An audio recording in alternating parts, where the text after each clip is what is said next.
Notre Terre, un monde fascinant et vulnérable. Depuis toujours, nous cherchons à connaître les dimensions de notre planète afin d'y trouver notre chemin.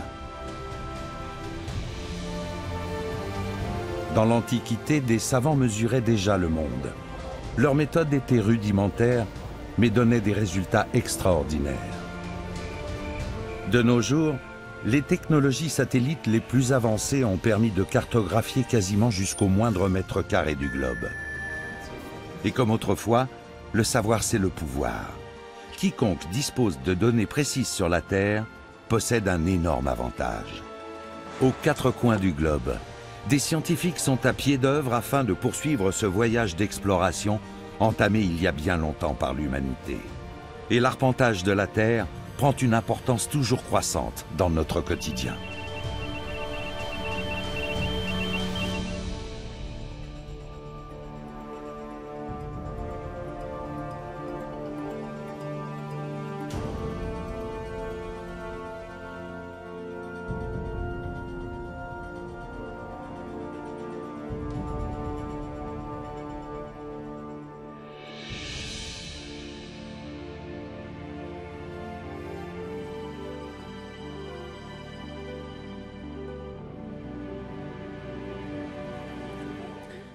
Voici la ligne la plus célèbre du monde, le méridien origine à Greenwich. Il constitue l'axe de référence pour toutes les longitudes de la planète et indique la date et l'heure dans le monde entier. Lorsqu'il est minuit à Greenwich, une nouvelle journée mondiale débute. C'est en 1884 qu'on décida de faire passer cette ligne par ici. Durant des siècles, Londres fut la capitale d'un empire mondial et l'histoire de l'arpentage de la Terre ne serait rien sans elle.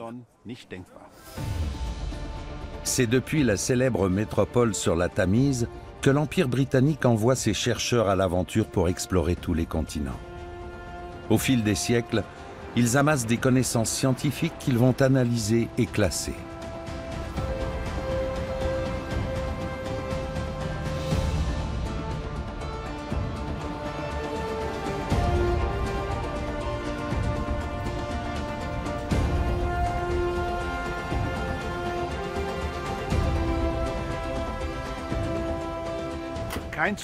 Pas étonnant que l'une des plus grandes manufactures de globes terrestres au monde se situe à Londres. Ce lieu fascinant reflète l'enthousiasme des gens pour ces objets.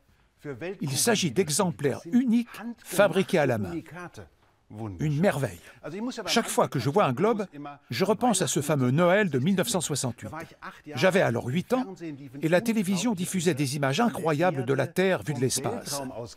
Elles nous étaient envoyées par les astronautes d'Apollo 8, accompagnées d'un message biblique.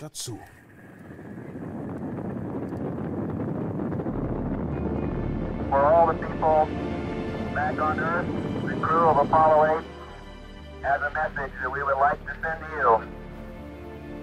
In the beginning, God created the heaven and the earth was without form and void, and darkness was upon the face of the deep. And the Spirit of God moved upon the face of the waters. And God said, "Let there be light." And there was light. C'est la mécanique du ciel qui a permis à nos ancêtres de s'orienter. Pour preuve, l'une des découvertes archéologiques les plus importantes faites en Allemagne, le disque de Nebra. Cette plaque de bronze vieille de 3600 ans est recouverte d'une représentation en or du Soleil, d'un croissant de lune ainsi que de 30 étoiles, dont 7 sont regroupées. Il s'agit de l'amas des Pléiades, visible à l'œil nu dans le ciel. Cet instrument permet de calculer la date des solstices d'hiver et d'été à partir de la position du Soleil. Il fonctionne comme un calendrier et revêtait une importance capitale pour les paysans lorsqu'il s'agissait de déterminer le moment des semences et des récoltes.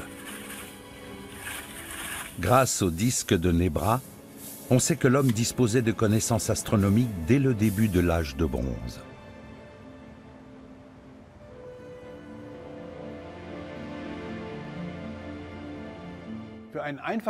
Un simple paysan se repérait sans doute davantage à la croissance des chatons de Saule qu'aux constellations. Ce trésor de 5 livres, constitué d'or, de cuivre et d'étain, il s'agit ici d'une simple réplique, appartenait très certainement à un personnage influent de la noblesse. Les nobles tenaient les astronomes et leurs connaissances en grande estime. Ils leur demandaient souvent leur avis au moment de prendre une décision importante, surtout quand leur pouvoir était en jeu. À l'époque, on cherchait donc la sécurité en levant les yeux vers les étoiles.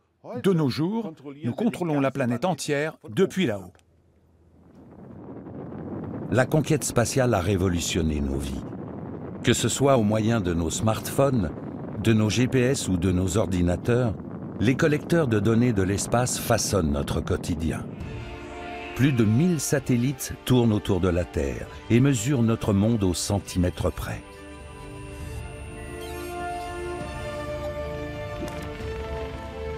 À Oberpfaffenhofen, près de Munich, des scientifiques du centre aérospatial allemand travaillent sur un projet ambitieux. Une carte du monde en 3 dimensions. Stefan Desch est responsable du traitement des données collectées dans l'espace. Les chercheurs veulent savoir à quoi ressemble notre planète dans ses moindres détails. Nom de la mission, Tandem X. 2 satellites se déplacent de manière quasi parallèle dans l'espace. Ce duo est indispensable si l'on veut pouvoir prendre des mesures précises de la Terre en 3D. À l'instar d'une paire d'yeux, les satellites doivent scanner simultanément un même point précis avec leurs ondes radar. On obtient ainsi une toute nouvelle vision de notre planète, comme le montrent ces images des Alpes de Kitzbühel. Ce programme d'arpentage n'en est encore qu'à ses débuts. Les chercheurs extraient sans cesse de nouvelles informations des données fournies par les 2 satellites. Les satellites d'observation présentent un avantage inestimable. Ils offrent à notre regard l'intégralité de la planète. Alors que les anciens géomètres se rendaient à tel ou tel endroit de manière ponctuelle pour décrire, mesurer et cartographier très précisément la surface terrestre, les satellites, eux, effectuent des mesures tout autour de la Terre en permanence. Leurs images nous permettent ainsi de cartographier les changements que connaît la planète. Les objectifs de cette collecte de données ne sont bien entendu pas tous d'ordre scientifique. Le consortium international Airbus Defence and Space cofinance le programme et a le droit de vendre les images aux architectes aéroportuaires, aux constructeurs de routes, ainsi qu'aux services du cadastre. Ce matériel de premier choix suscite également la convoitise des stratèges militaires. Le ministère de la Défense allemand a dû débourser la modique somme de 360 millions d'euros pour y avoir accès.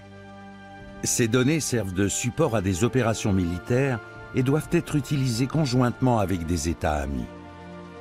Elles permettent, à l'instar de ces images du quartier de la gare centrale de Berlin, de révéler des villes entières, des régions montagneuses inaccessibles ou des gorges isolées. De leur côté, les scientifiques concentrent leurs analyses sur les données ayant trait à l'évolution des glaciers, des zones forestières et des volcans. Ils en tirent des conclusions sur les transformations que subit la planète, souvent dues à l'action humaine. Nous devons gérer les ressources terrestres de manière durable. Or, actuellement, nous consommons l'équivalent de 3 planètes par an. À ce rythme, on peut aisément s'imaginer que d'ici 10, 15 ou 50 ans, les conditions de vie de nos descendants seront radicalement différentes de celles que nous connaissons aujourd'hui. Nous avons donc besoin de fournir aux décideurs des informations fiables qui leur permettent de mettre en place des mesures durables en connaissance de cause. Et à cet égard, l'observation de la Terre joue un rôle fondamental. Le centre aérospatial allemand met déjà au point les prochaines générations de satellites. Les chercheurs ont recours à l'une des stations de mesure les plus modernes d'Europe. Cette salle spécialement protégée des ondes parasites permet d'effectuer des mesures avec la plus haute précision. Le succès ou l'échec d'une mission dépend de la qualité du signal de l'antenne. Né au Brésil, Alberto Moreira a déjà développé avec son équipe la mission nommée Tandem X. Si cette mission satellite unique au monde a révolutionné l'arpentage de la Terre, l'avenir a maintenant pour nom Tandem L.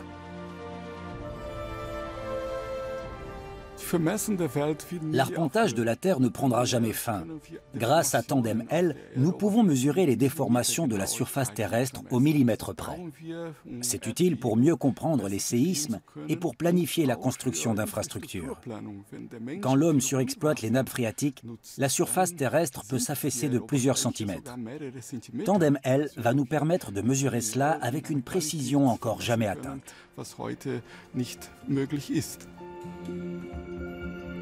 De tout temps, les hommes ont eu envie de mesurer la Terre. Dès l'Antiquité, ils ont cherché à cartographier leur environnement. Comme dans le Wadi Hammamat, une vallée sèche située à l'est du Nil. C'est ici, vers 1155 avant Jésus-Christ, qu'a été établie la plus vieille carte du monde. Cette vallée regorgeait de précieuses ressources minières qui ont permis aux pharaons d'asseoir leur pouvoir en érigeant les temples de la ville voisine de Luxor et en les ornant de statues.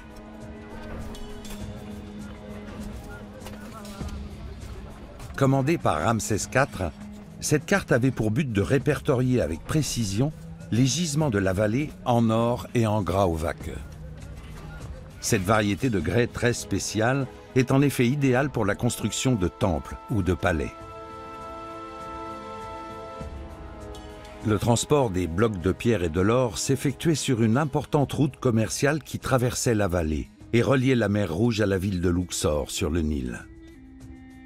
Cette carte de la région, unique en son genre, a été exécutée sur un papyrus par un scribe sous forme de plan schématique.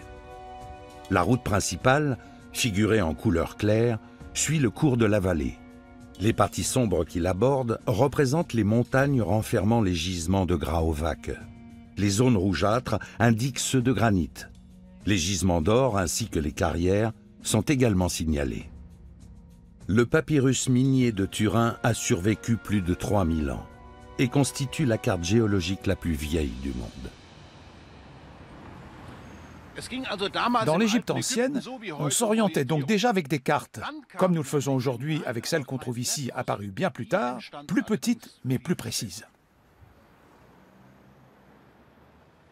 Étonnamment, aucune carte de la Grèce antique n'est parvenue jusqu'à nous. Par contre, les hommes de l'époque nous ont décrit avec précision leur vision du monde. Ils ne l'observaient pas sous un biais précis, mais dans une perspective globale.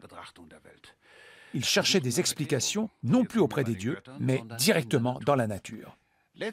Aristote et Ératosthène ont fini par révolutionner l'image de la Terre et une étape décisive a été franchie dans la capitale mondiale de la science de l'époque, Alexandrie. Au cours des siècles qui précèdent la naissance du Christ, la ville portuaire, située sur la côte égyptienne, est le centre intellectuel du monde antique et compte des scientifiques encore célèbres aujourd'hui. Dans la fameuse bibliothèque de la métropole du savoir se rencontrent d'éminents chercheurs de différentes disciplines. Parmi eux, un grec du nom d'Ératosthène, qui dirigera ce temple de la connaissance durant de nombreuses années. En plus d'être géographe, astronome et philosophe émérite, ce savant universel est également professeur et enseigne à ses élèves que la Terre est ronde. Un siècle et demi plus tôt, Aristote a déjà trouvé la preuve que la Terre n'était pas un disque, mais un globe. Ératosthène a lu ses écrits et transmet ce savoir à ses élèves.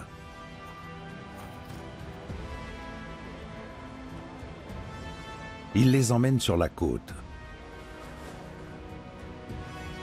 Pour leur prouver que la Terre est bien ronde, Ératosthène commence par leur demander d'observer longuement un bateau qui prend le large.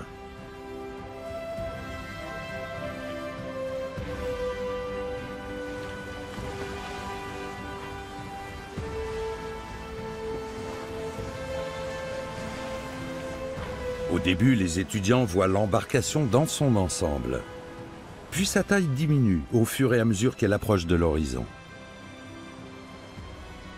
Peu après, ils n'aperçoivent plus au-dessus de la mer que le drapeau au sommet du mât. Une seule conclusion s'impose. La surface de la Terre doit être incurvée. Mais Ératosthène ne s'en tient pas à une seule preuve.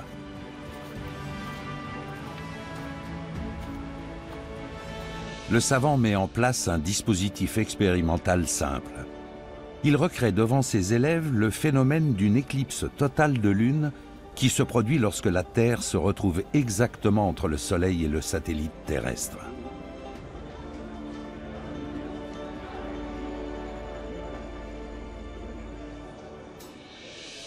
La Terre projette alors son ombre sur la Lune. C'est ainsi qu'en son temps, Aristote avait déjà déduit que la Terre devait être ronde. Mais de quelle taille ce globe est-il? Ératosthène réfléchit à la question durant des années. D'attentives observations de la nature vont finir par le mener sur la bonne voie. Au cours d'un séjour dans la ville de Sienne, l'actuelle Assouan, il fait une observation décisive un 21 juin. Il constate qu'en ce jour de solstice d'été, le reflet complet du soleil est visible à la surface de l'eau d'un puits extrêmement profond. Il en déduit que l'astre solaire doit être parfaitement perpendiculaire à la Terre, c'est-à-dire à son zénith. Après avoir combiné cette observation avec d'autres et avoir effectué des calculs complexes, le savant estime la circonférence de la Terre à 250 000 stades, soit environ 39 375 km. Un résultat incroyable quand on sait qu'en réalité, elle en mesure 40 075 à l'équateur. De nos jours, ces images prises depuis l'espace ne cessent de nous ouvrir de nouvelles perspectives sur le monde et influencent notre représentation de la planète qui nous a vu naître. Au regard de ces vidéos, la prédominance des océans sur les continents est indubitable. Bien que les masses continentales aient été quasiment intégralement mesurées, les océans par contre restent encore d'immenses régions méconnues. Seule une infime partie des planchers océaniques a été explorée. Pour étudier les grands fonds, les satellites ne sont d'aucune utilité. Des bateaux d'expédition doivent naviguer au large durant des semaines pour permettre aux explorateurs de descendre au fond des mers. Il s'agit de régions à peine accessibles à l'homme, et même hostiles à la vie. On ne peut y accéder qu'à l'aide de sous-marins spéciaux et de robots télécommandés. Les scientifiques de l'Institut Géomar à Kiel sont à la pointe de la recherche en eau profonde en Europe. Les planchers marins regorgent de ressources naturelles précieuses comme le pétrole, le gaz naturel, l'or et l'argent. Mais avant d'exploiter ces dernières, il faut procéder à une cartographie détaillée et en 3 dimensions de ces régions sous-marines, ainsi que l'exige l'Autorité internationale des fonds marins. Il est indispensable d'évaluer les conséquences écologiques de l'exploitation et d'assurer une extraction des matières premières respectueuses de l'environnement. La recherche en eau profonde est fastidieuse et de fait très coûteuse, ce qui met un frein à la course à l'exploitation des fonds marins.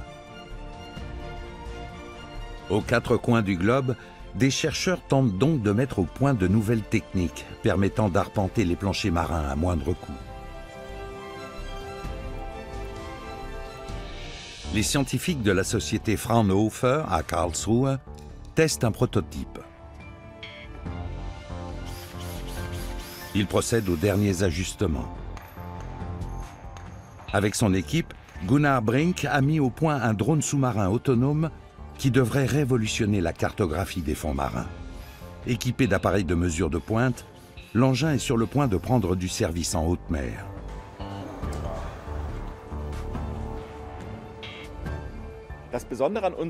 Notre appareil est plus abordable, plus compact et plus maniable que les engins actuellement sur le marché.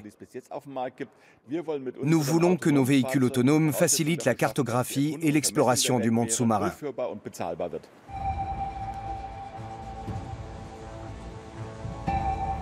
Le projet audacieux de ces chercheurs semble tout droit sorti d'un roman de science-fiction.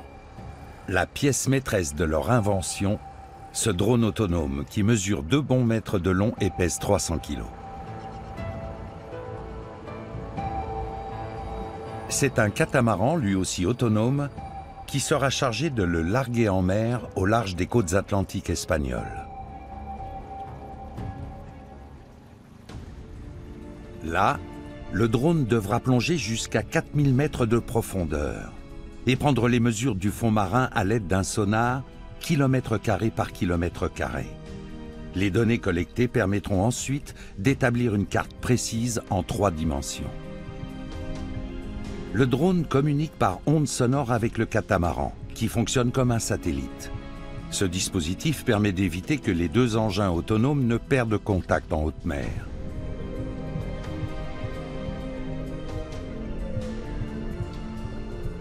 Quand le drone remonte à la surface, le catamaran le capture pour le ramener à terre. Mais ceci vaut en théorie. Afin d'augmenter l'interaction entre le drone et le catamaran, les 2 engins vont d'abord être testés séparément. Les scientifiques ont programmé le logiciel de telle sorte qu'il pilote le catamaran tout seul. Un premier pas sur la longue voie qui mènera à l'arpentage autonome des fonds marins. À long terme, l'objectif est de connaître enfin cette planète. L'océan Pacifique pourrait contenir à lui seul l'intégralité de la surface émergée des continents. On a dépensé des fortunes pour cartographier la Lune, Mars et Vénus, et encore, pas en totalité, alors que les 2 tiers de notre planète nous sont quasiment inconnus. Ce qui rend ce projet excitant, c'est qu'on résout un problème qui va tout simplement changer le monde. Mais avant d'en arriver là, il va d'abord falloir s'assurer que le catamaran est bel et bien autonome. Gunnar Brink attend ce moment avec impatience depuis longtemps.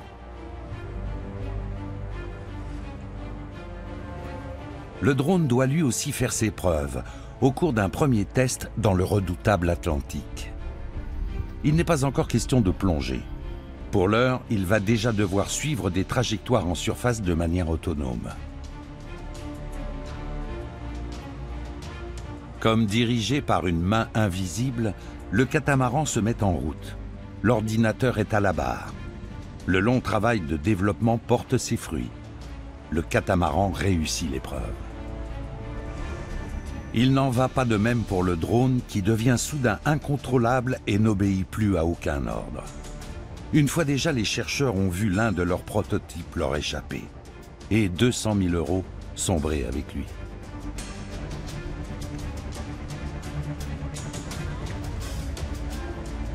Mais cette fois-ci, ils ont de la chance. Les scientifiques engagés dans la course à l'arpentage des mers viennent de franchir une étape importante. Quiconque connaîtra l'emplacement des ressources naturelles du sol marin jouira d'un avantage certain. Le savoir, c'est le pouvoir, comme les Romains le savaient déjà. Construire un rempart comme le mur de Londres pour protéger leur ville était déjà une prouesse.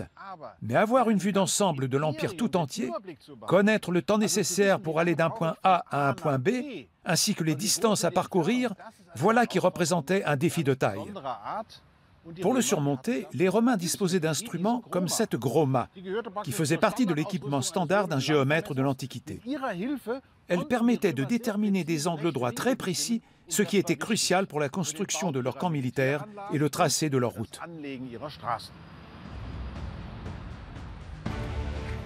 À partir du IIIe siècle avant Jésus-Christ, les Romains commencent à tracer dans leur empire un réseau de routes pavées.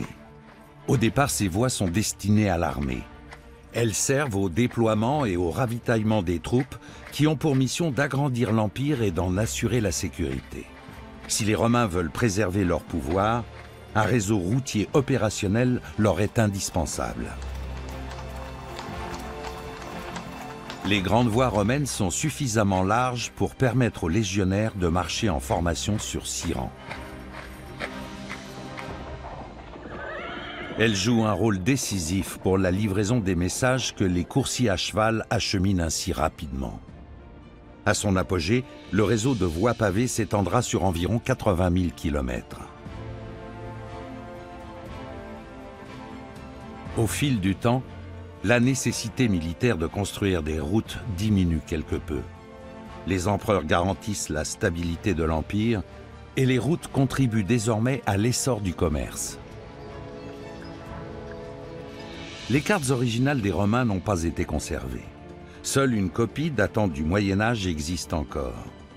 La table de Peutinger représente l'ensemble du réseau routier romain autour des 3e et 4e siècles. Elle s'étend des îles britanniques jusqu'aux Indes en passant par le bassin méditerranéen. Au centre de cette longue carte de 6,80 m se trouve Rome. Le réseau routier figuré ici relie entre autres des villes allemandes comme Trèves, Bingen ou Mayence. Cependant, la carte ne tient pas compte de la réalité géographique. Elle constitue davantage une démonstration de la puissance romaine. Le système de géopositionnement par satellite ou GPS que nous utilisons au quotidien est lui aussi une affaire de pouvoir. Développé dans les années 1970 par le ministère de la Défense américain à des fins militaires, il nous guide jusqu'à aujourd'hui dans les moindres recoins de la planète. Cependant, les États-Unis sont à tout moment en mesure de dégrader artificiellement, voire de couper tout bonnement le signal. Une position de force dont les pays européens ont voulu s'émanciper. Sous la direction de l'Agence spatiale européenne, ils ont créé leur propre système de géolocalisation, Galileo. Il s'agit du premier système de navigation par satellite sous contrôle civil au monde. Il comptera 30 satellites d'ici à 2020, date à laquelle il devrait être pleinement opérationnel. Dans les années à venir, les systèmes de navigation vont être de plus en plus présents dans nos vies, notamment avec les voitures autonomes dirigées par satellite. Les ordinateurs commettent moins d'erreurs que des conducteurs humains, ce qui devrait augmenter la sécurité sur les routes. Dans le monde entier, des ingénieurs testent déjà des véhicules de ce genre.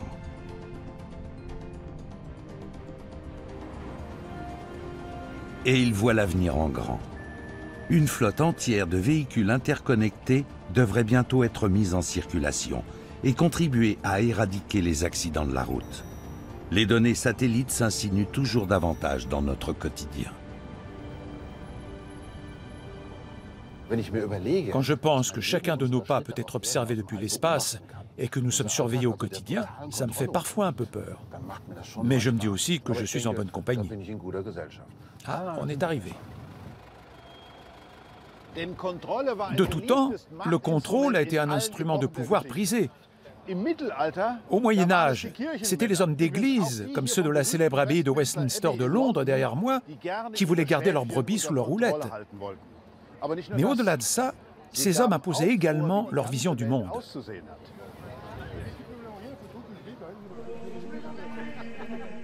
Dans la société très hiérarchisée du Moyen-Âge, l'Église occupe une position aussi puissante que celle de la noblesse. Le clergé a pour rôle de renforcer le niveau moral de ses ouailles, afin de garantir le salut de leur âme. Paysans et citadins ordinaires représentent 90% de la population. Ils se résignent à leurs conditions de vie difficiles, souvent présentées par l'Église comme procédant d'une volonté divine. À l'époque, rares sont ceux qui savent lire et écrire. L'Église exerce un quasi-monopole sur l'éducation. Des écoles et universités voient le jour. On y enseigne les savoirs de l'époque, qui doivent néanmoins rester conformes à ce qui est écrit dans la Bible.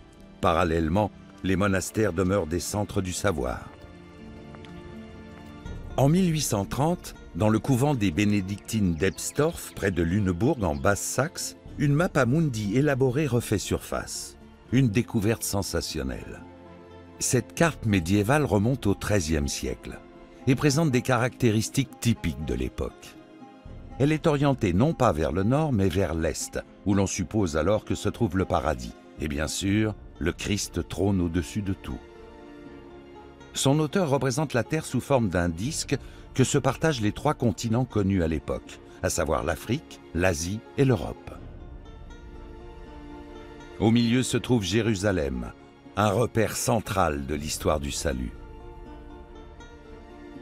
La carte est émaillée de motifs bibliques, comme la tour de Babel ou encore l'arche de Noé. Au Moyen-Âge, on considère encore les catastrophes naturelles comme des fléaux divins. De nos jours, les scientifiques tentent d'expliquer les puissants phénomènes naturels et de prévenir les catastrophes en procédant à des mesures précises. Et il existe peu d'endroits où le spectacle des forces de la nature soit plus impressionnant que sur la péninsule russe du Kamtchatka. C'est justement là que se rend Thomas Walter. Le volcanologue travaille depuis des années dans cette région explosive où s'alignent plus de 200 volcans, dont une trentaine en activité. Un terrain de jeu idéal pour l'équipe de chercheurs germano-russes qui effectuent des mesures et collectent des données afin de mieux comprendre ce qui se passe à l'intérieur des volcans. Les scientifiques parviennent à leur camp de base, à mi-hauteur du volcan, au cœur de l'un des coins les plus reculés et inhospitaliers de la planète. Thomas Walter a déjà dirigé plusieurs expéditions au Kamtchatka. À chaque fois, il a pu observer les profondes transformations subies par les volcans et avec eux la Terre à la suite d'une éruption. Nous avons bien sûr besoin d'un peu de chance et de flair en ce qui concerne l'activité d'un volcan. Mais le Bezimiani fait partie des plus actifs. En 2017, comme tous les signes indiquaient qu'il poursuivait son activité, mes collègues et moi avons sorti nos sismomètres. Et nous avons aussi effectué plusieurs survols avec des caméras infrarouges. Et maintenant, nous aimerions mesurer les changements survenus depuis. Direction le bord du cratère du Bezimiani, à 2882 mètres d'altitude. Comme les autres volcans du Kamtchatka, celui-ci est situé sur un point chaud géologique. La région est considérée comme le cœur de la ceinture de feu du Pacifique. Avec une puissance incommensurable, la plaque pacifique glisse sous celle d'Okhotsk. Ce mouvement de subduction, qui peut atteindre jusqu'à 8 cm par an, est le deuxième plus rapide de la planète. Conséquence, le magma remonte continuellement à travers le manteau terrestre. En 1955, il en est monté un peu trop au Bezimiani. Ce qui a donné lieu à l'une des éruptions volcaniques les plus violentes du XXe siècle. L'explosion a fait voler en éclats le sommet, réduisant la taille du volcan d'environ 200 mètres. Le nuage de cendres s'est élevé à une quarantaine de kilomètres. Depuis, la montagne de feu n'a cessé d'être en activité.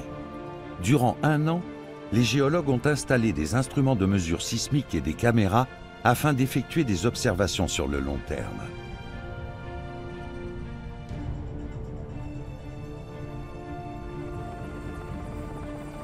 Les chercheurs espèrent que les appareils fonctionnent encore, malgré l'activité du volcan.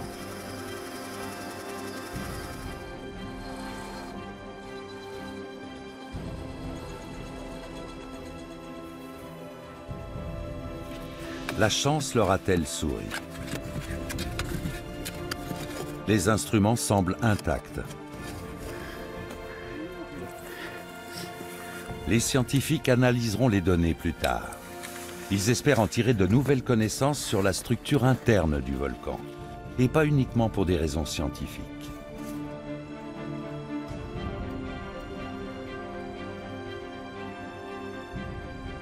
Ces volcans représentent un gros risque pour l'aviation. Le Kamtchatka est en effet situé sous un important couloir aérien entre l'Amérique et l'Asie.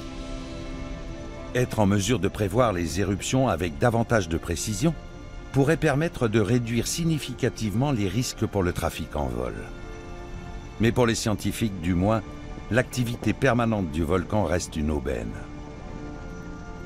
Ils utilisent une caméra thermique afin de voir ce qui se passe dans le cratère. Les prises de vue font apparaître à certains endroits des fumerolles, d'où s'échappe de la vapeur d'eau bouillante ou des gaz.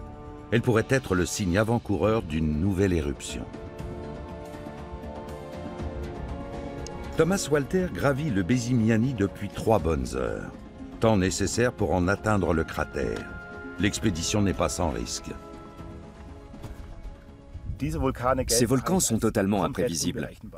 C'est pourquoi il est crucial de détecter les signes annonciateurs d'une éruption. Sur ce type de volcan, c'est très compliqué. L'essentiel de l'activité a lieu dans une petite zone du sommet, et le cratère mesure 200 mètres de diamètre. Cette zone reste inaccessible pour nous, alors nous avons recours à de nouvelles méthodes, notamment les drones, qui ont révolutionné notre travail. Les chercheurs ont équipé leurs drones de caméras spéciales. Elles vont leur permettre de mesurer le volcan au centimètre près et de constater les éventuels changements depuis la dernière campagne de mesure. Les caméras prennent plusieurs centaines de clichés du dôme de lave qui s'est formé à l'intérieur de la gorge du cratère. Ce dôme est la partie la plus dangereuse du volcan. Les chercheurs veulent collecter le plus de renseignements possible sur sa nature. À partir des prises de vue, ils créent un modèle de surface afin de visualiser jusqu'aux plus petites parcelles du cratère. Ces images livrent des informations importantes sur la prochaine zone du volcan susceptible d'exploser. Il n'existe aucune autre région dans le monde où l'on peut voir des volcans formant de tels dômes, et surtout les étudier en toute tranquillité. Les données que nous collectons ici sont d'une qualité exceptionnelle, car aucune usine ni aucune circulation sur une route voisine ne viennent perturber nos relevés. Les volcans métamorphosent continuellement l'aspect de la Terre. Ils mettent les chercheurs au défi de parvenir un jour à mesurer et cartographier de manière définitive notre planète. Mesurer les volcans et prévoir leur activité, voilà qui était inconcevable pour les savants du Moyen-Âge. C'est pourtant à cette époque qu'apparaît une invention qui fait faire un bond à l'arpentage du monde. C'est la boussole sèche, dont l'aiguille magnétique indique systématiquement l'axe nord-sud. Mais il ne faut pas oublier que dès le IIIe siècle avant Jésus-Christ, les Chinois avaient inventé la boussole humide. Cependant, l'aiguille magnétique flottait sur de l'eau, ce qui la rendait difficile d'utilisation pour les marins. Pourquoi la boussole était-elle si prisée au Moyen-Âge ? Une fois encore, pour une question d'argent. Le commerce prenait son essor et tout devait aller plus vite. Celui qui connaissait les routes maritimes les plus courtes décrochait davantage de commandes que ses concurrents. La Méditerranée est alors la plaque tournante du commerce européen. Gênes et Venise deviennent des centres du commerce maritime avec les ports du Levant, de Grèce, de Chypre et de Turquie.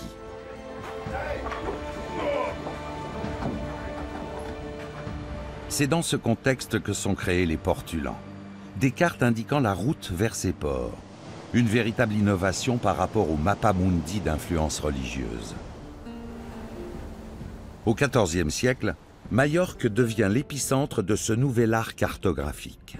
À l'époque, l'île est à la croisée des routes commerciales. Cette situation idéale va faire de Palma le centre névralgique de la communication mondiale. Dans les pâturages autour de la ville, on élève des moutons et des chèvres qui constituent une source inépuisable de peau pour les cartographes. Ce matériau s'avère en effet idéal pour fabriquer des parchemins à la fois imperméables et faciles à enrouler pour le voyage. L'un des plus célèbres cartographes de Palma de Majorque se nomme Abraham Cresques. Dans son petit atelier, il fabrique des cartes très spéciales. Ces portulans se démarquent par la richesse de leurs détails. Cresques a une belle carrière devant lui. La particularité des portulans réside dans le réseau de lignes au fin maillage dont ils se composent. Se déployant à partir du centre d'une rose des vents, ces lignes couvrent l'intégralité du document. Ces cartes permettent aux marins de naviguer le long des côtes ainsi qu'au large. Elles indiquent également les hauts fonds, les baies, les récifs et les ports.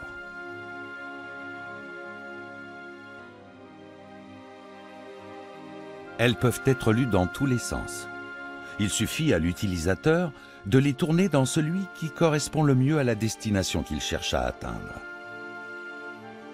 À Palma de Majorque, ces cartes sont très demandées. En 1354, un décret du roi Pierre IV d'Aragon impose à chaque navire de disposer d'au moins 2 portulans à son bord. Cresques répond à ses gros besoins avec l'aide de son fils Yehuda. Les portulans qui sortent de leur atelier passent alors pour les meilleurs et les plus précieux au monde. Aux yeux des capitaines de l'époque, ils constituent littéralement un symbole de statut social. Vers 1370, le roi commande à Cresques une carte qui va bien au-delà des portulans ordinaires. Elle doit représenter le monde tel qu'on le connaît à l'époque, de l'Atlantique à l'ouest jusqu'à la Chine à l'est.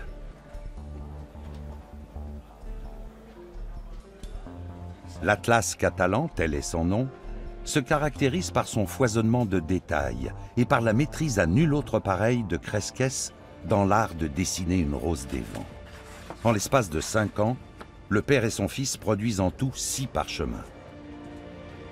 Lorsque le cartographe remet sa commande à l'émissaire du roi en 1375, il en connaît la valeur. Il se surnomme lui-même fièrement le maître des cartes du monde et des boussoles. L'Atlas catalan l'a rendu immortel. Aujourd'hui encore, ce document est considéré comme une œuvre clé de la cartographie. Comme on peut le constater ici, à la Map House de Londres, les connaissances de l'époque sur le monde étaient représentées sous forme de cartes planes, mais aussi sphériques. Et cette fascination pour les globes terrestres ne s'est pas démentie depuis. Voici le plus vieux globe terrestre du monde. Ce n'est bien entendu qu'une réplique. L'original a été fabriqué en 1492 sous la direction du marchand de tissus et marin allemand Martin Beheim. Il représente ce que l'on savait alors de la Terre, ou du moins ce que l'on pensait en savoir. On pensait par exemple que l'Eurasie s'étendait sur 234 degrés de longitude. En réalité, l'Europe et l'Asie s'étendent sur seulement 181 degrés et sont donc bien trop larges. La Méditerranée est bien trop étirée et l'Atlantique évidemment bien trop étroit. C'est justement cette étroitesse qui va faire croire tout au long de sa vie à Christophe Colomb qu'en 1492, il a découvert la route des Indes. À l'époque, les 2 puissances maritimes que sont l'Espagne et le Portugal rivalisent entre elles dans la course aux richesses de ce monde. Elle va conduire toujours plus d'explorateurs audacieux à se lancer dans des eaux inconnues, au premier rang desquels Christophe Colomb. Au nom des rois espagnols, il appareille le 3 août 1492 avec pour objectif de rallier les Indes. Sa mission, assurer l'emprise de l'Espagne sur la route commerciale vers l'Asie et accéder ainsi au trésor des îles aux épices.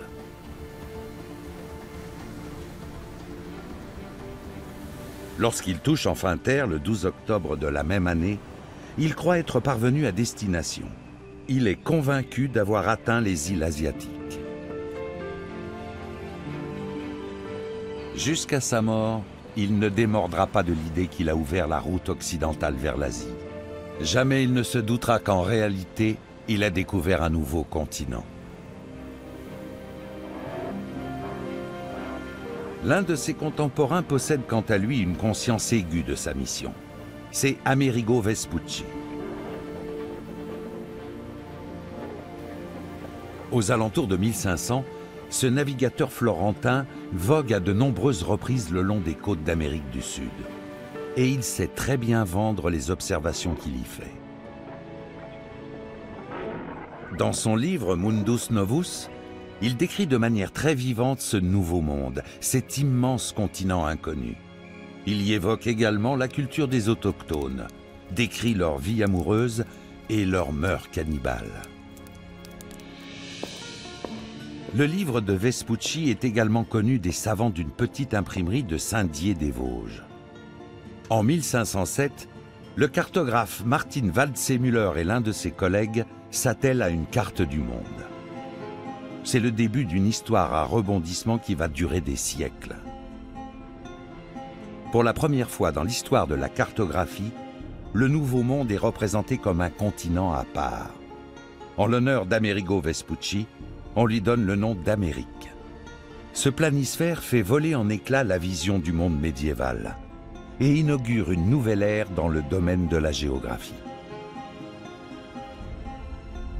500 ans après sa publication, cette map monde va faire la fierté de l'une des bibliothèques les plus renommées du monde. Le dernier exemplaire qui en subsiste est conservé comme un trésor à la bibliothèque du Congrès de Washington. De nombreux Américains considèrent cette carte comme l'acte de baptême de leur pays. 1000 exemplaires étaient en circulation à une époque.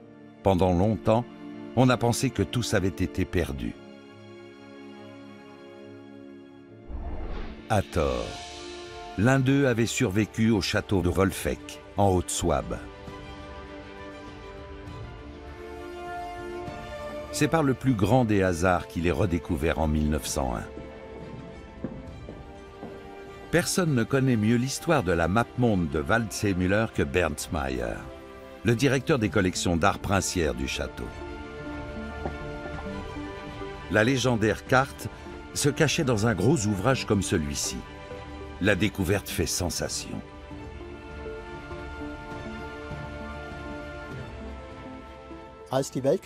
Lorsque la mappemonde de Martin Waldseemüller est arrivée à Wolfegg au milieu du XVIIe siècle, l'exemplaire n'a pas été inventorié.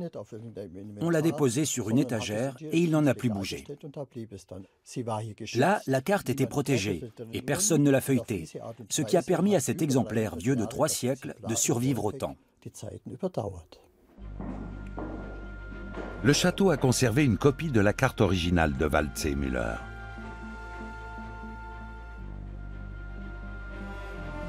Bernd Meyer reste fasciné de voir que le monde y est représenté quasiment tel que nous le connaissons aujourd'hui. Sur le planisphère de près de 3 mètres carrés, la forme des continents déjà connus jusqu'alors, l'Asie, l'Afrique et l'Europe, est relativement fidèle à la réalité. En revanche, reproduire le nouveau continent est totalement inédit. Les contours exacts de l'Amérique sont encore inconnus du cartographe, qui la représente donc sous forme d'une longue bande étroite. Il convoque comme père spirituel de son œuvre le savant grec Claude Ptolémée, ainsi que le navigateur Amerigo Vespucci, dont il donne le nom au continent. Dès sa découverte au château de Wolfegg, la carte suscite un vif intérêt. Durant des décennies, les États-Unis ont essayé de récupérer le planisphère de Waldseemüller. Mais ils n'y parvenaient pas car il figurait sur la liste du patrimoine culturel allemand protégé. Il leur aura fallu attendre le chancelier Gerhard Schröder pour obtenir l'autorisation de transfert. Je l'ai personnellement acheminé aux États-Unis dans une petite valise noire. Et ce jour où j'ai pu apporter à Washington l'acte de naissance de l'Amérique restera à jamais gravé dans ma mémoire. Les États-Unis ont déboursé la somme de 10 millions de dollars pour cette mappemonde. Il s'agit de l'œuvre cartographique la plus chère au monde à ce jour. Aujourd'hui, l'arpentage du monde a fait d'incroyables progrès. On mesure non seulement des continents ou des pays, mais également des processus et des changements que l'on peut observer partout sur la planète. Nous prenons maintenant des mesures de l'atmosphère, cette couche d'air qui enveloppe la Terre. C'est justement la mission d'un projet de haute technologie au fin fond de la forêt tropicale brésilienne. La forêt amazonienne est le poumon vert de notre planète. Il s'agit de la plus vaste région sylvestre tropicale d'un seul tenant qui existe au monde. Elle recouvre 8 fois et demi la surface de la France. Les scientifiques supposent que la forêt joue un rôle clé dans le climat mondial, celui de plus grand stockeur de gaz à effet de serre. 2 chercheurs allemands, Christopher Pölker et Florian Ditas, se trouvent sur un affluent de l'Amazone. Pour le compte de l'Institut Max Planck de Mayence, ils se rendent à une station de mesure unique au monde en plein cœur de la jungle. Avec ses 325 mètres de haut, la tour Atto est la plus haute tour climatologique du monde. Elle dépasse même la tour Eiffel d'1 mètre, une plateforme idéale pour effectuer des mesures.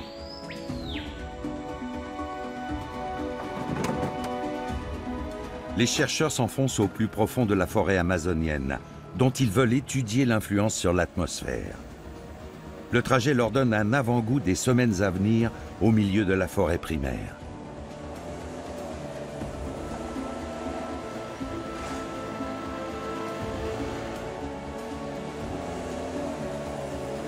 Atto, pour Amazon Tall Tower Observatory, est un projet germano-brésilien. Loin de toute interférence humaine, il est ici possible d'étudier l'atmosphère en profondeur.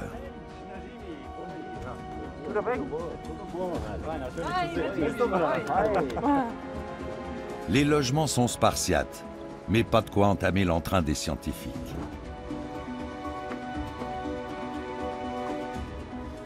Je me réjouis à chaque fois de venir ici.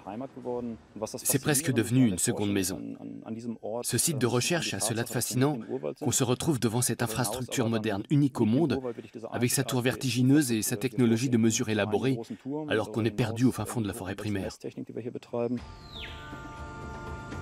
Effectuer des recherches dans un endroit du monde si reculé est un véritable privilège. Et voir cette tour surgir au milieu de nulle part impressionne toujours.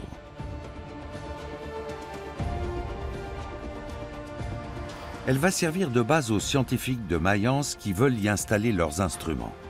Il leur faut d'abord comprendre ce qui se joue réellement dans le bassin amazonien avant de pouvoir tirer des conclusions concrètes sur l'influence de la forêt tropicale sur le climat mondial. Leurs recherches se concentrent sur des corps extrêmement petits, mais d'une importance cruciale, les aérosols. Ces microparticules à peine visibles sont présentes partout dans l'air. Certaines sont purement naturelles, comme les pollens ou les grains de sable. D'autres sont dues à l'activité humaine, comme la suie ou les particules fines. Les aérosols remplissent une fonction essentielle, stimuler la formation de nuages. Ils fournissent une surface sur laquelle l'eau peut se condenser. Première étape à la formation de gouttelettes, puis de précipitations. L'Amazonie est un écosystème unique et très complexe dont nous savons encore assez peu de choses. Nous cherchons donc à comprendre comment il fonctionne, quel rôle il joue dans le climat mondial et comment les changements de ce dernier l'affectent à leur tour. Une mission de longue haleine. L'ambitieux projet de recherche dans la forêt tropicale brésilienne doit s'étaler sur des décennies. Ces mesures sur le long terme devraient fournir des données fiables et ainsi permettre de mieux comprendre ce fragile écosystème.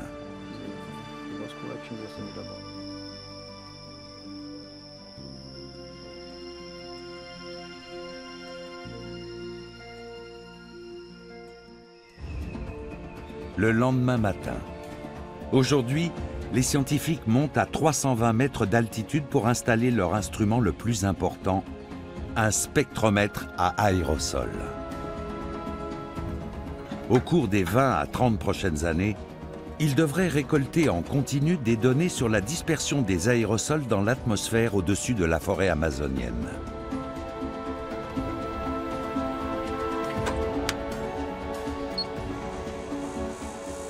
Nous sommes épuisés, mais heureux de pouvoir enfin installer nos appareils de mesure sur cette plateforme afin d'analyser la qualité de l'air au fil des saisons. Durant celle des pluies, l'atmosphère est très propre et relativement préservée de l'influence humaine. Ce qui est très intéressant pour nous, car cela nous donne une idée de ce qu'elle était à l'ère pré-industrielle.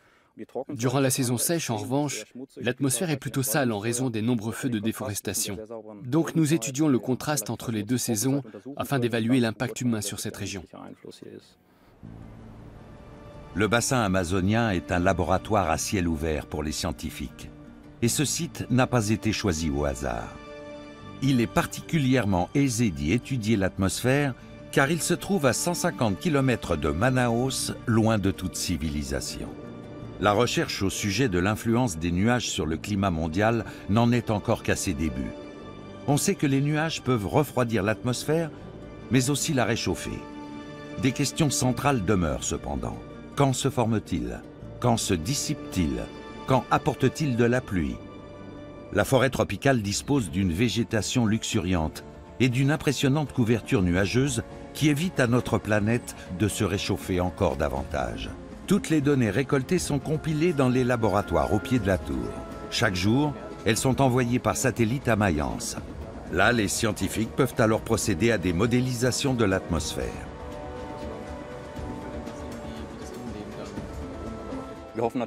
Nous espérons que nos recherches contribueront à améliorer nos modèles climatiques et nous aideront à mieux comprendre le climat mondial.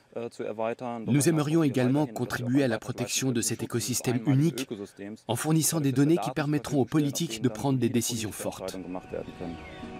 En ce début de XXIe siècle, l'épuisement de notre planète est une préoccupation majeure. Des données fiables concernant l'influence humaine sur l'environnement pourrait permettre d'engager des changements bénéfiques pour la Terre. La forêt amazonienne est bien loin de nous, mais le changement climatique, lui, est à nos portes. Et si aujourd'hui le projet ATO consiste à mesurer l'atmosphère, au XVIe siècle, l'arpentage de la planète soulevait des problèmes et des considérations bien plus terre-à-terre. Et pour en parler, quel meilleur endroit que la British Library, l'une des plus importantes bibliothèques de recherche au monde. On trouve ici des cartes du monde très anciennes, antérieures à la découverte de l'Amérique. Ces cartes sont magnifiques, mais fausses. Les cartographes de l'époque se heurtaient à une difficulté. Comment transposer un globe comme celui-ci sur une carte comme celle-là? Résoudre ce problème constituerait une véritable avancée, surtout pour les marins. Car quand j'effectue un trajet sur la Terre, je me déplace toujours en arc de cercle, en raison de la courbure du globe. Pour naviguer, j'ai besoin de lignes, et pour les dessiner, d'une carte. Tout le problème est là, et c'est en Allemagne qu'il va être résolu. En 1568, personne ne se doute encore que la ville de Duisbourg va bientôt être indissociable du nom de l'un des plus grands cartographes. Gerhard Krämer, dit Mercator. Ce partisan de Martin Luther a fui sa Flandre natale où il était victime de persécutions. Ici, il peut se concentrer pleinement sur son travail. Depuis des années, il poursuit un projet ambitieux, réaliser une carte du monde adaptée aux besoins des marins. À l'époque, les navigateurs s'aventurent toujours plus loin sur les océans. Cependant, aucune carte ne leur permet de naviguer en haute mer de manière sûre. De nombreux capitaines se perdent en chemin et ne parviennent jamais à destination. Mercator se met donc en quête d'une solution, et il a une idée lumineuse. À force d'innombrables calculs et tâtonnements, il parvient finalement à mettre en œuvre ce que l'on appellera la projection de Mercator, à savoir la transposition d'un globe en 3 dimensions sur une carte bidimensionnelle. Pour ce faire, il forme un cylindre avec une feuille et le dispose autour du globe de manière tangente à l'équateur. Tous les points du globe sont reportés sur le papier à partir d'un centre de projection imaginaire situé au milieu de la Terre. Lorsqu'on déroule la feuille, apparaît alors une carte bidimensionnelle. La projection est conforme, c'est-à-dire qu'elle conserve les angles droits au point de croisement entre longitude et latitude. En revanche, elle fausse les proportions. Ainsi, le Groenland semble presque aussi vaste que l'Afrique. En 1569, un jalon est posé dans l'histoire de l'arpentage de la Terre lorsque Mercator présente enfin publiquement sa map monde. Elle lui vaudra une renommée mondiale.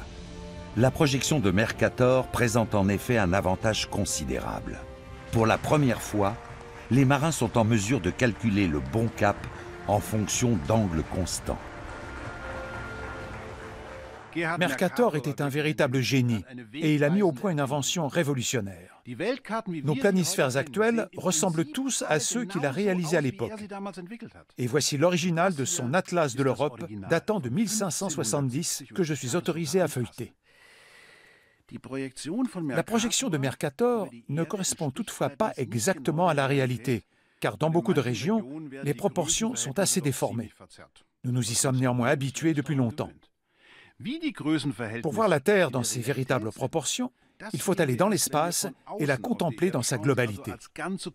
C'est là qu'intervient le programme d'observation de la Terre appelé Copernicus. Il se compose de toute une flotte de satellites dont le but est de mesurer la planète sous divers angles. Et ce n'est pas sans raison qu'il porte le nom de sentinelle, car il surveille beaucoup de choses. Chacune de ces sentinelles dispose de ses propres instruments de mesure à bord. Elles observent par exemple l'avancée ou le recul des glaces au pôle. Elles enregistrent aussi les éruptions volcaniques, les glissements de terrain ou encore les inondations. Elles permettent également de documenter avec précision les modifications que connaissent la surface terrestre et la végétation. Ces satellites fournissent des informations sur la croissance des plantes et sur leur état de santé. Pour l'agriculture, cela représente un avantage inestimable. L'utilisation d'engrais et d'eau peut ainsi être beaucoup plus ciblée.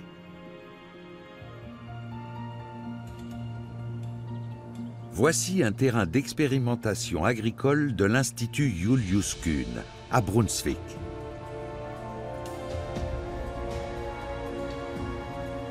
Holger Lilienthal recueille lui aussi des données, mais sur le plancher des vaches. Si le chercheur désire par exemple connaître la biomasse du champ de maïs, il va devoir mesurer des feuilles au hasard à l'aide d'un spectromètre de terrain. Ces données seront ensuite comparées avec celles des satellites afin d'obtenir des résultats fiables.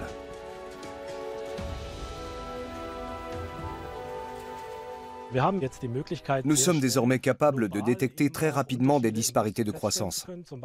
En Afrique ou en Asie, par exemple, si quelque chose ne pousse pas comme on l'espérait, nous pouvons immédiatement prendre les mesures d'aide qui s'imposent.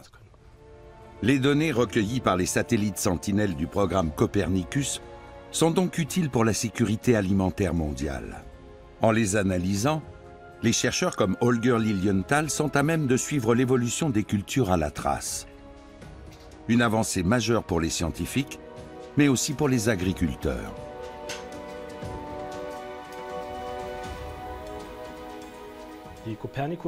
Ces satellites nous offrent de nouvelles perspectives pour la recherche.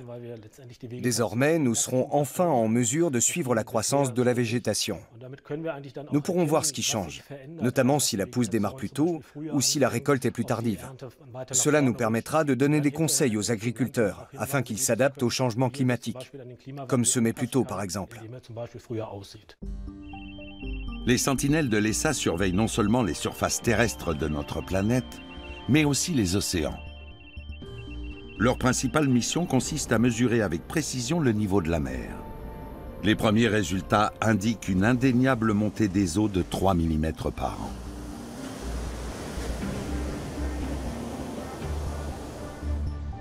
La surveillance du trafic maritime est elle aussi entrée dans une nouvelle ère. Malgré les nombreuses interdictions, les océans continuent d'être utilisés partout dans le monde comme une décharge illégale. Les 40 000 navires de commerce qui sillonnent les mers du globe rejettent dans les eaux des polluants de toutes sortes, comme des eaux souillées d'hydrocarbures ou des déchets plastiques. Aujourd'hui, on n'imagine plus naviguer autour du monde sans GPS ni technologie satellite. Une telle avancée, les navigateurs en rêvaient depuis longtemps. Jusqu'au XVIIIe siècle, ils éprouvaient de grandes difficultés à déterminer la position exacte de leur navire, car ils ne disposaient pas d'horloge précise.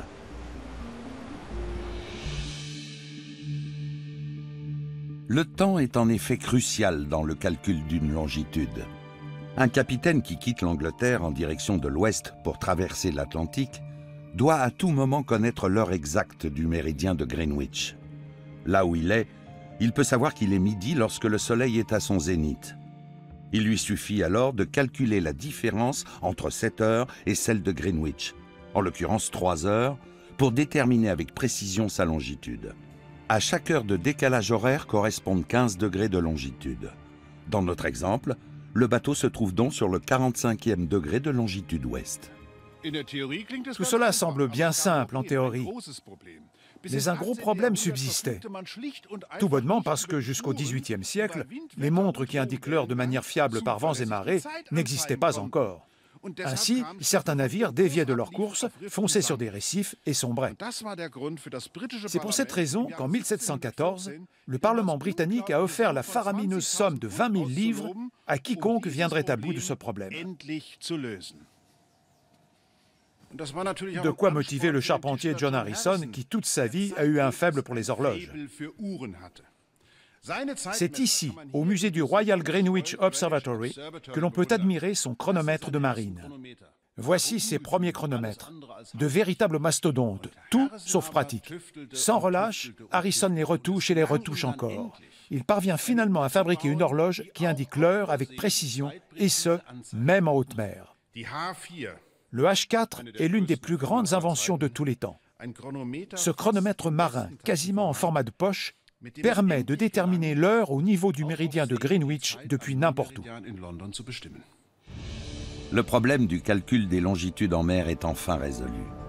L'ère des découvertes bat son plein. Et pourtant, sur tous les continents, d'énormes zones restent encore et toujours terra incognita. Les chercheurs et géomètres ne pénètrent que très lentement à l'intérieur des terres. Les savanes d'Afrique, les déserts d'Australie, les déserts d'Amérique ou les immenses étendues de la Sibérie restent encore à découvrir. Ce n'est qu'à la fin du XVIIIe siècle que l'exploration, l'arpentage et la cartographie de ces zones vierges sur les cartes prend véritablement son essor. Ainsi débute l'ère des explorateurs à vocation scientifique, au premier plan desquels Alexander von Humboldt. Ce savant universel considère qu'il n'existe aucune séparation nette entre les différentes disciplines scientifiques. Il cherche à comprendre et étudier le monde dans sa globalité. En 1799, il embarque pour un voyage de recherche de 5 ans en Amérique du Sud. Dans ses bagages, Humboldt emporte 40 des instruments de mesure les plus modernes de son époque. Télescopes, électromètres, thermomètres, sextants. L'infatigable chercheur mesure tout ce qui se présente à lui au cours de son expédition. Il couche aussi scrupuleusement toutes ses observations sur papier. Avec l'aide du botaniste français Aimé Bonpland, il étudie les plantes exotiques du continent. En observant une éclipse de lune, il parvient à calculer l'heure précise de l'endroit où il se trouve, à savoir la ville de Cumaná, dans l'actuel Venezuela. Il lui est ainsi possible d'en déterminer la longitude et donc sa position exacte sur le continent. Humboldt fait également une surprenante découverte. Cumaná se situe 56 km plus au nord qu'on ne le pensait jusqu'alors. Grâce à ces observations, les cartes peuvent être corrigées.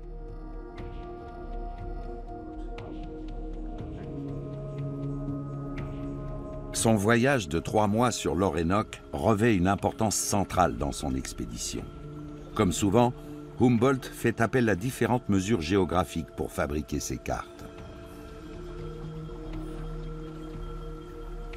En 1800, il réalise une esquisse de toute la région de l'Orénoque.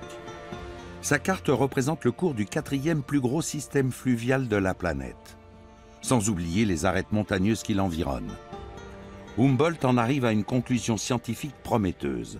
Partout, la composition du sol et le cours des rivières sont régis par des lois cohérentes et uniformes. Cette vision globale du monde fait de Humboldt un homme en avance sur son temps et influence notre compréhension actuelle de la nature et de l'interaction de tout ce qui la compose. De par sa méthode de travail, il est l'un des fondateurs des sciences naturelles modernes.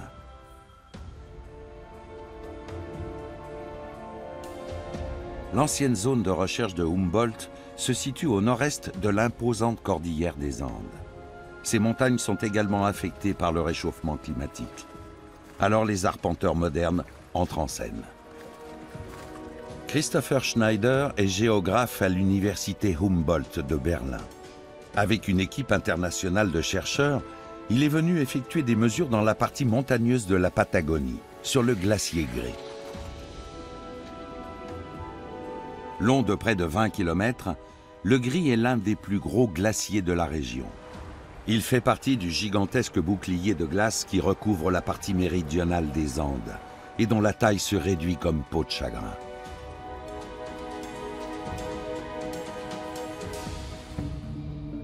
Le champ de glace du sud de la Patagonie est un vestige de la dernière glaciation. Il y a 14 000 ans, il était nettement plus imposant qu'aujourd'hui. Bien qu'il fonde en permanence, il compte encore parmi les plus grandes surfaces glacées du monde. Cette calotte glaciaire recouvre près de 22 000 km², 11 fois la surface de tous les glaciers alpins réunis.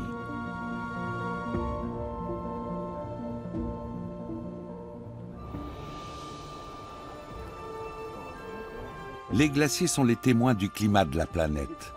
Les chercheurs veulent observer leur dynamique et participer ainsi à l'évaluation du changement climatique global.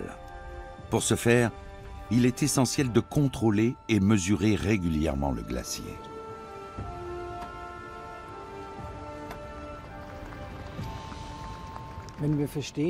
Il s'agit de comprendre comment le climat et le glacier gris interagissent, comment les changements climatiques affectent le bilan de masse du glacier. Alors nous serons plus à même de savoir dans quelle mesure l'ensemble de la calotte glaciaire du sud de la Patagonie contribue à la montée du niveau de la mer. Pour connaître le niveau de réduction de la taille du glacier, les chercheurs y enfoncent ces tiges, une méthode simple mais qui a fait ses preuves partout dans le monde. Une fois mesurée avec précision la partie qui dépasse de la glace, il sera aisé de calculer la baisse de niveau lors de futures mesures de contrôle. Ces dernières années, le glacier a perdu 6 mètres de hauteur par an au niveau de sa langue. Les tiges permettent également de déterminer la vitesse à laquelle la glace se déplace vers le front du glacier. Leur position est contrôlée et enregistrée en continu par GPS.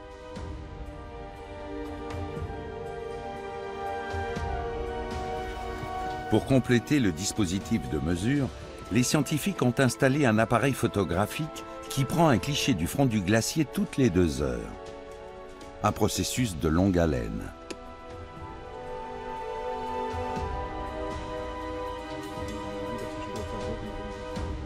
Ces images des chercheurs de l'université Humboldt montrent dans quelle proportion le glacier vèle dans la mer. Chaque jour, la glace avance de 3,50 m, soit 1,3 km par an. Tout cela permet également de calculer si le glacier perd de la masse et en quelle quantité. Je crois que l'heure fatidique approche et qu'il est temps d'agir. Nous n'avons plus une minute à perdre pour adapter notre civilisation au changement climatique, c'est-à-dire pour réduire nos émissions. Ces glaciers illustrent parfaitement la vitesse à laquelle la Terre peut changer lorsque l'être humain dépasse les limites. Et le glacier gris n'est qu'un des nombreux glaciers en train de fondre sur notre planète.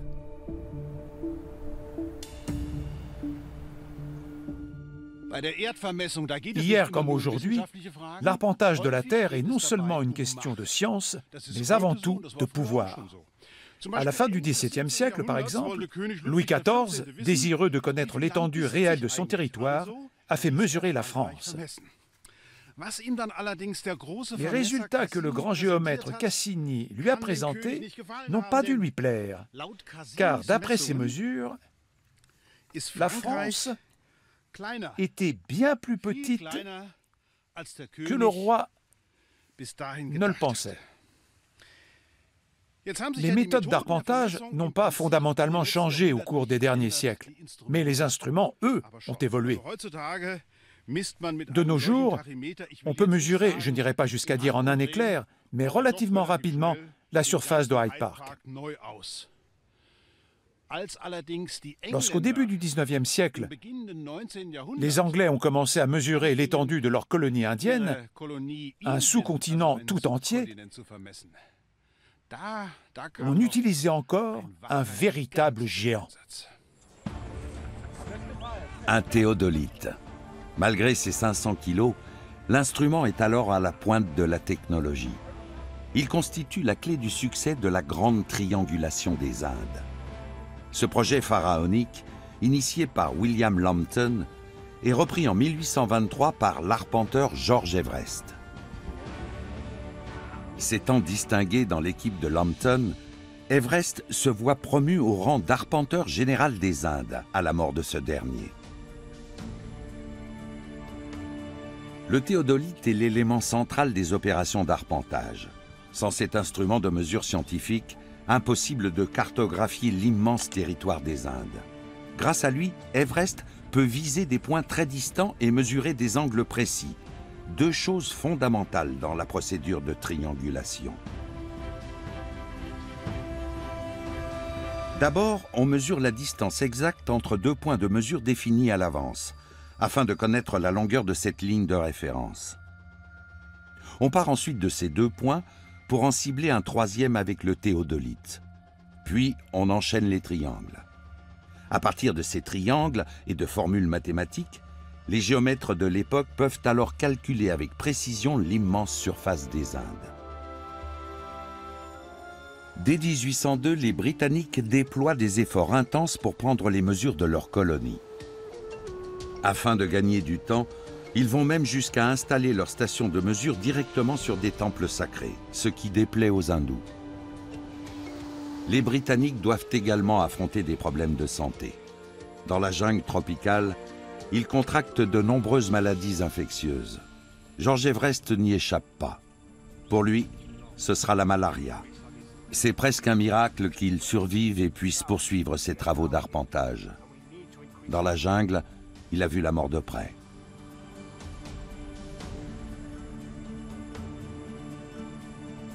Everest organise délibérément les opérations d'arpentage durant les mois de la mousson.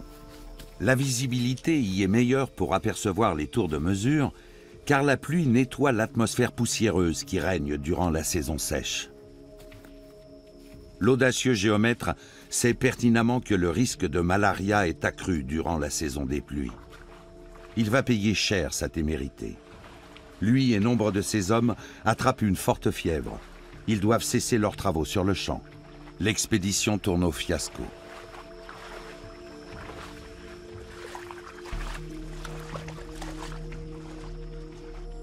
George Everest ne reviendra aux Indes que 3 ans plus tard. En pleine santé et ayant recouvré toutes ses forces, il reprend son projet d'arpentage. Mais pour l'ambitieux chercheur, les travaux n'avancent pas assez vite. Le sous-continent indien est tout simplement trop vaste pour obtenir des résultats rapides. Afin d'accélérer la manœuvre, Everest fait installer des tours de mesure à des distances accrues. Néanmoins, cette idée pose un nouveau problème. Aucun instrument ne parvient à repérer la tour qu'il a fait élever à 72 km de la précédente. Everest espère pouvoir contourner cette difficulté avec un stratagème aussi simple qu'ingénieux.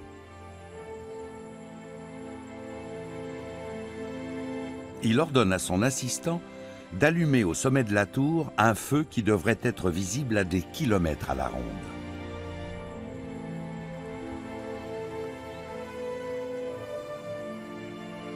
Effectivement, au crépuscule, l'arpenteur général parvient enfin à cibler un minuscule point lumineux dans le lointain avec son théodolite.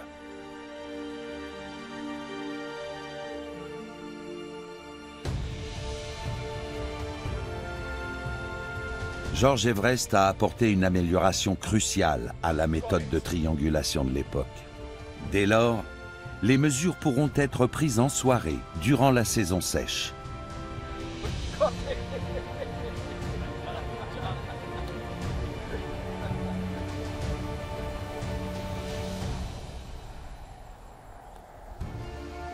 Cette grande victoire bénéficiera également à ses successeurs, qui vont ainsi mesurer jusqu'à l'Himalaya. D'après leurs calculs, le plus haut pic s'élève à 8840 mètres, soit seulement 8 mètres de moins que la réalité. En l'honneur du célèbre géomètre des Indes, le sommet est baptisé Mont Everest. Après la mesure de l'Himalaya, l'exploration des pôles constitue la dernière grande mission des arpenteurs. Les explorateurs et les chercheurs ne s'aventurent dans les déserts de glace infinie des régions polaires qu'au seuil du XXe siècle. Norvégiens et Britanniques se livrent alors une course acharnée pour atteindre le pôle sud, une véritable démonstration de force.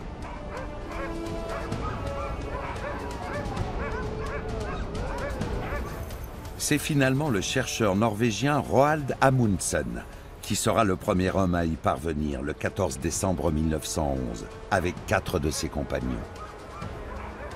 Pour marquer son triomphe, il y plante le drapeau norvégien.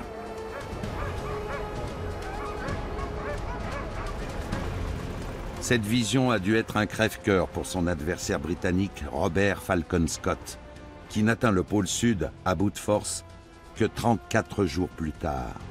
Sur le chemin du retour, lui et ses 4 compagnons paieront de leur vie leur expédition.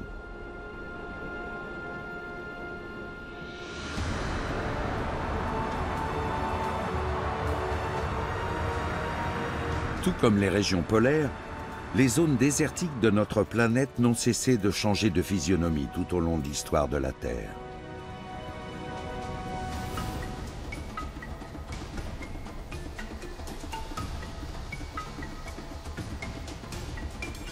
L'eau joue un rôle décisif dans ces changements. Et en ces temps de réchauffement climatique global, il est intéressant de se pencher sur la situation de cet élément vital dans les régions désertiques. Kai Hartmann et Frank Riedel étudient un lac préhistorique asséché depuis plusieurs milliers d'années. Nous nous trouvons dans le nord du Kalahari, le pays sans eau. Des indices indiquent cependant que les hommes de l'âge de pierre évoluaient dans un environnement totalement différent et riche en eau. Il faut faire preuve d'un peu d'imagination pour se représenter un lac dans cette région aride.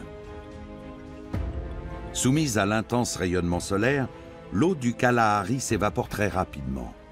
Si les précipitations ne viennent pas compenser l'évaporation, un plan d'eau disparaît relativement rapidement. C'est ce qui est arrivé au lac Tsodilo, qui se serait asséché il y a environ 20 000 ans. Les scientifiques veulent le reconstituer et le mesurer afin de comprendre la dynamique aquatique de cette partie du Kalahari. Où se situait le rivage? Quel était le niveau de l'eau et quels affluents ont alimenté le lac? Telles sont les principales questions auxquelles ils devront répondre.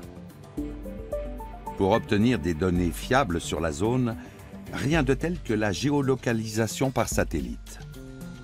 Les scientifiques berlinois comparent les informations récoltées avec les images satellites de la région. Une méthode de mesure moderne avec une aide venue de l'espace. Les mesures effectuées nous permettent de reconstituer très précisément l'étendue et la profondeur qu'a eu ce lac. Nous pouvons ainsi générer une modélisation afin de voir quelle quantité d'eau il contenait et combien de précipitations étaient nécessaires afin qu'il conserve sa taille. La région était autrefois peuplée, comme le prouve l'histoire des San, l'un des plus anciens peuples d'Afrique, qui vit ici depuis plusieurs dizaines de milliers d'années.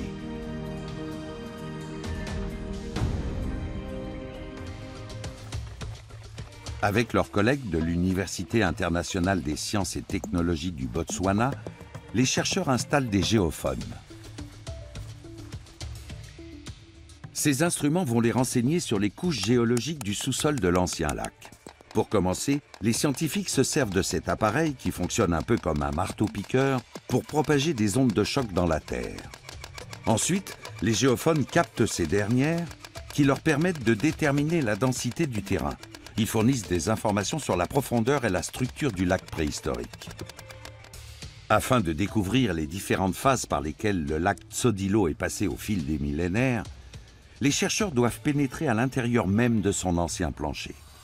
Kai Hartmann se sert d'une scie circulaire pour découper des échantillons de couches de sédiments. Il espère que l'analyse du sol apportera des renseignements sur la datation de la dernière période sèche, qui permettront à leur tour de mieux comprendre le climat d'aujourd'hui.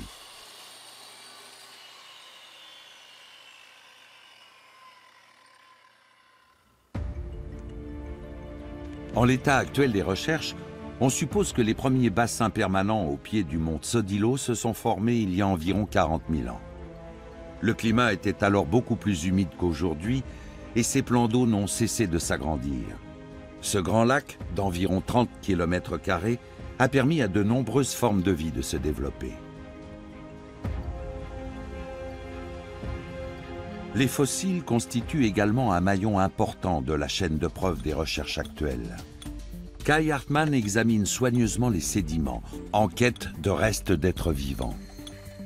Gastéropodes et crustacés microscopiques nous renseignent sur la salinité, la profondeur, la température et la teneur en éléments nutritifs de l'eau. Informations à partir desquelles il est possible de déduire les ressources qu'offrait autrefois le lac. Grâce à l'analyse des pollens, on peut tirer des conclusions sur la végétation, qui à son tour permet d'estimer les niveaux de précipitation et de température. Mais au-delà des résultats de ces recherches locales, les scientifiques veulent mieux comprendre la dynamique de notre planète tout entière, et en l'occurrence, le changement climatique global. Tous les habitants de la Terre sont concernés par le réchauffement climatique, mais à des degrés divers. Pour poser un diagnostic sur l'avenir, nous devons d'abord comprendre le passé. Il n'y a qu'ainsi que nous pourrons donner aux habitants de la planète un pronostic, non pas abstrait, mais très concret sur l'avenir qui pourrait les attendre. À chacune de leurs expéditions de recherche dans le Kalahari, Kai Hartmann et Frank Riedel percent un peu plus le mystère qui entoure ce lac préhistorique. Mais ils vont encore devoir effectuer de nombreuses mesures pour reconstituer sa genèse.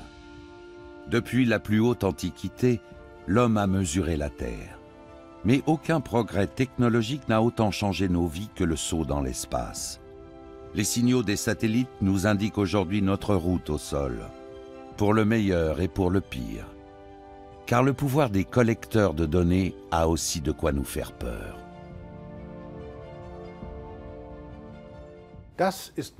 Voici notre Terre nourricière, la planète sur laquelle nous vivons et qui nous fait vivre. Quel objet fascinant! Et nous nous montrons très présomptueux à vouloir la contrôler, que ce soit pour éviter les catastrophes naturelles ou pour dominer autrui. Nous devrions pourtant nous montrer humbles et respectueux devant cette merveille de la nature. Car plus nous en apprenons sur elle, plus il est de notre devoir de prendre soin de cette planète bleue.